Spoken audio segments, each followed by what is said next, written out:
pour moi, au tableau, c'est déjà sa première grosse faute, si on peut parler ainsi, aux yeux de l'opinion. Mais beaucoup se sont résolus rapidement. Vous avez cru à une rupture. Dans la rupture, eh bien non, il faudra attendre encore. Que ce soit les organisations de la société civile, que ce soit les populations, les citoyens tout court, eh bien, ceci est mal vécu également. Le fait même d'avoir, disons, remis cette option de ministre conseiller, oui, n'est-ce pas? Comme son prédécesseur. Comme son prédécesseur, c'est vu comme, premièrement, du gaspillage de données publiques parce que, eh bien, ces ministres conseillers au bilan, qui n'a jamais été fait d'ailleurs, n'auront servi à rien. D'ailleurs, ils sont nés pour contenter, disons, la classe politique de la mouvance. Rappelez-vous le décret, n'est-ce pas, pris à l'époque par le chef de l'État. Et je ne sais plus, je crois qu'il a de cela 2 ans et demi, comme ça, en fin de mandat pratiquement, n'est-ce pas, était lui aussi arrivé pour contenter ces deux partis politiques, à savoir l'Union progressiste, le Renouveau et le Bloc républicain.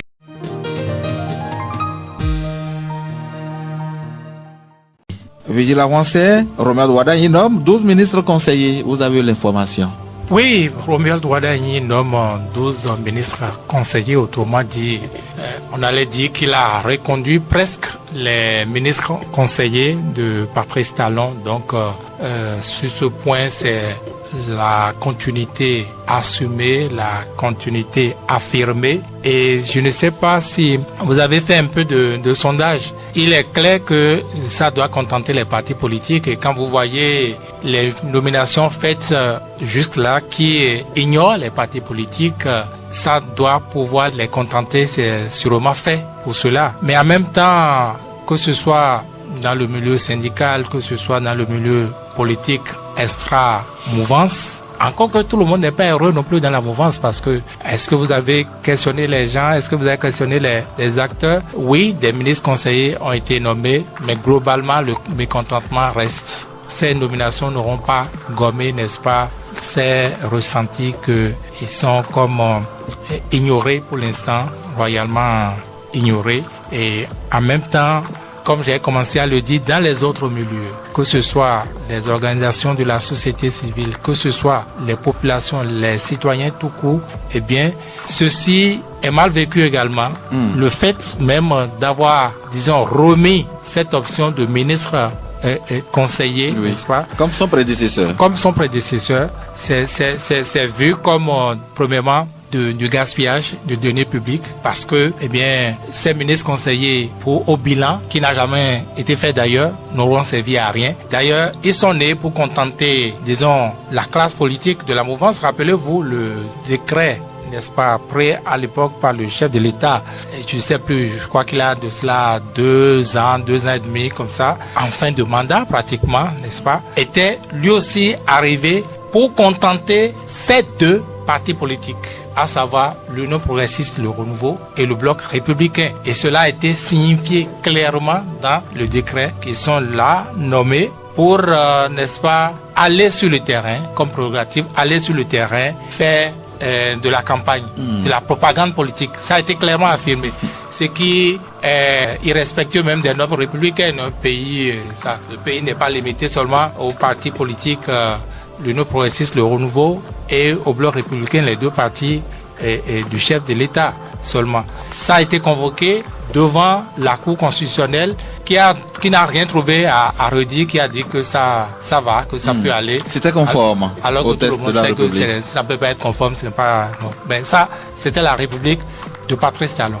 Donc, que Romuald Wadagni, qui est succédé à Patrice Talon, qui avait commencé à poser des actes, qui avait du moins commencé des actes qui ont commencé à recevoir l'assentiment même des gens qui n'étaient pas engagés pour lui ou pour Patrice Talon au départ, qu'il ait remis, n'est-ce pas, les conseillers politiques ou les ministres conseillers. Cela a mécontenté beaucoup de gens, si bien qu'il n'a fait le bonheur ni véritablement de ceux qu'il croyait contenter, c'est-à-dire les membres ou les militants du parti, des deux partis, du chef de l'État, encore moins du reste, n'est-ce pas? Et donc, pour moi, au tableau, c'est déjà sa première grosse faute, si on peut parler ainsi, aux yeux de l'opinion. Mais beaucoup se sont résolus rapidement. Vous avez cru à une rupture. Dans la rupture, eh bien non, il faudra attendre encore. Il ne faut plus trop lui rappeler d'où il vient, moi je pense. Il a assumé d'où il vient et il a dit, ou ses actes ont dit, n'est-ce pas, que on peut être fruit du péché, on peut venir de là et être meilleur, être soi-même. Et je crois qu'il avait si bien commencé. Et vous avez vu, quand vous prenez par exemple la formation de son gouvernement, je parle d'abord de l'architecture. Vous avez vu, il s'est dit, pour tout ce que j'ai à faire, il faut que j'ai des ressources. Et pour avoir ces ressources, moi je vais saucissonner mon ex-ministère, le ministère de l'économie et des finances en 4. Et c'est ce qu'il a fait. A priori, il aurait fait 24 plus 4 ou 24 plus 3. Mais il n'a pas fait ça. Donc cela a été un casse-tête pour lui sans doute de pouvoir dire je vais rester 24 ministères, n'est-ce pas, tout en saucissonnant mon ministère, ce ministère de l'économie et des finances, pour avoir autant que possible de ressources, pour happer autant que possible de ressources. Quand vous avez fait tout cet effort-là, quand vous avez, en commençant les nominations, fait appel à des techniciens, des technocrates comme on dit, qui sont à même selon vous de vous apporter le résultat, et que vous avez pensé que c'est d'abord ça qui devait primer plutôt que la politique, n'est-ce pas? Quand vous avez fait ces options-là et que quelques jours plus tard, comme on dirait à Porto-Novo, à Zandé-Madje, au Gandé-Madje, et maintenant alors que tu as fait ton bon repas je reste toujours à Porto-Novo pour prendre cette vilaine image là de Gbokpete. Et maintenant tu dis à Salako, maintenant tu dis à Salako, aïe on profiter quand on a collé là. Et maintenant tu flagui. Et tu coupes, tu assaisonnes encore ton bon Gbokpete on est où là? Tu as préparé quoi au juste? Donc finalement les Béninois ne savent plus s'il faut le suivre ou est-ce qu'il va au juge. Est-ce que c'est une incapacité à pouvoir s'assumer? Est-ce que c'est déjà trop lui demander de s'assumer? Parce que personne ne lui a demandé non plus de prendre une ligne. C'est lui-même qui a dit qu'il prend la ligne, n'est-ce pas, de l'intérêt du pays en disant, moi je veux d'abord atteindre un objectif. Voilà ce qu'il me faut. L'efficacité. Mais quand vous vous embarrassez quelques jours plus tard, n'est-ce pas, de ces politiques, ce que dit et comme quelqu'un, je vous dis, c'est ce qui se dit dans toutes les chapelles. Comment, alors que vous avez fait cet effort de réduire le nombre de ministères, vous démultipliez ce qu'on reprochait déjà à Patrice Talon, vous démultipliez encore? Pourquoi 12 ministres conseillers? Pourquoi les ministres conseillers? Ils ont servi à quoi? Ils servent à quoi? Il a été dit clairement, Patrice Talon ne s'en est pas caché, il a dit que c'est pour contenter les deux partis, Union progressiste, le Renouveau, et Bloc républicain. Et ça, c'était à la veille des élections générales, parce qu'il ne savait pas vraiment qu'est-ce que cela allait admettre. Dans tous les cas, il avait son plan pour faciliter les choses, pour facilement amener Romuald Wadagni. Bon, il fallait lâcher un peu de l'Est, et c'est ce qu'il a fait. Mais ça s'est passé. Et Romuald Wadagni est arrivé à faire une autre option, ou semblait faire une autre option. Moi, je crois que il a raté une occasion, n'est-ce pas? Il a raté une occasion de lisibilité. Il n'a pas de lisibilité, finalement.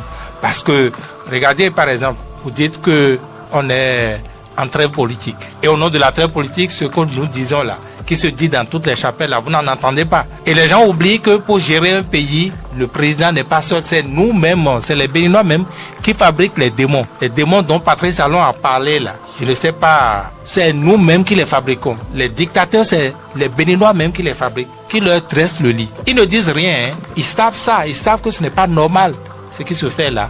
Mais ils se disent, on est en trêve politique. Non, si quelqu'un se dit, oh non, si je parle, on ne menera pas, alors que on n'a même pas songé à lui. La tendance n'est pas à cela. Voyez-vous? Donc, on en est là, et personne n'ose dire, alors qu'il faut le dire pour l'aider. Il faut le dire. En début de mandat. Ah ben bien sûr. Déjà, pour qu'il puisse, mais allez lui demander. Chaque fois qu'il pose ses actes, je parle de Romuald Wadagni, il attend pour voir qu'est-ce que les gens vont dire. Qu'est-ce qui se dit, comment l'opinion reçoit ça. C'est humain. Comment l'opinion reçoit ça? Mais l'opinion hypocrite en général du Bénin se tait et le regarde faire, mais lui-même le laisse foncer dans le mur. Mais il n'aura pas belle vie tout le temps comme ça. Parce que le cadeau que les gens lui ont fait du moins à son prédécesseur. Ce n'est pas sûr qu'il soit bénéficiaire, lui, ce cadeau-là. Les Béninois qui sont contre, n'est-ce pas, ces nominations, ces retours de ministres conseillers ne sont pas contre les partis politiques. Eh bien, les choses, de mon point de vue, peuvent se faire autrement. Il y a, comme quelqu'un l'a dit une fois déjà sur ce plateau, des technocrates, il y a des gens de valeur dans les partis politiques par ailleurs, qui sont vraiment utiles. On verrait quelqu'un d'un profil donné à sa place que personne ne trouverait à redire, n'est-ce pas? Mais on ne va pas forcer les choses non plus. Et c'est en cela que je reviens en disant que, eh bien, il faudrait très vite que les Béninois sortent de leur attentisme qui vont imputer sans doute à l'attrait politique. Je ne sais pas. Rien ne s'appelle trait politique sous cette forme-là. D'ailleurs, même l'attrait politique, je ne sais pas de quel gain on sort et on parle de trait politique, n'est-ce pas? Lui-même, le président a nommé un conseiller aux affaires politiques. Pas un seul. Il a nommé plusieurs conseillers politiques au moment de l'attrait politique. C'est pourquoi je dis, finalement, il est illisible. En faisant ces genres d'options, de cela, il est illisible et on n'a pas bougé. À peine il prend son fauteuil que déjà ça commence. Alors que, eh bien, à le voir, on pourrait malgré tout lui attribuer quand même de l'élégance. Quand vous avez vu son parcours, quand vous savez, n'est-ce pas, ceux avec qui il a été à l'école, qui le regardent et qui le voit gérer, qui le voit poser des actes, vous dites, lui au moins, il ne s'embarrasserait pas de certaines choses, n'est-ce pas? Donc, il faudrait que les uns les autres sortent de leur torpeur, qu'ils puissent s'exprimer, le guider, même de leur position, comme ils peuvent, n'est-ce pas? Parce qu'on ne sait pas tout, on ne voit pas le couvent. Qui vous dit qu'il n'y a pas un conseiller en chef dont il est l'objet de pression, qui le met assez de pression? Parce que moi, je suis certain, quelqu'un qui a formé un pareil gouvernement, oui, n'est-ce pas, ne peut pas revenir et sa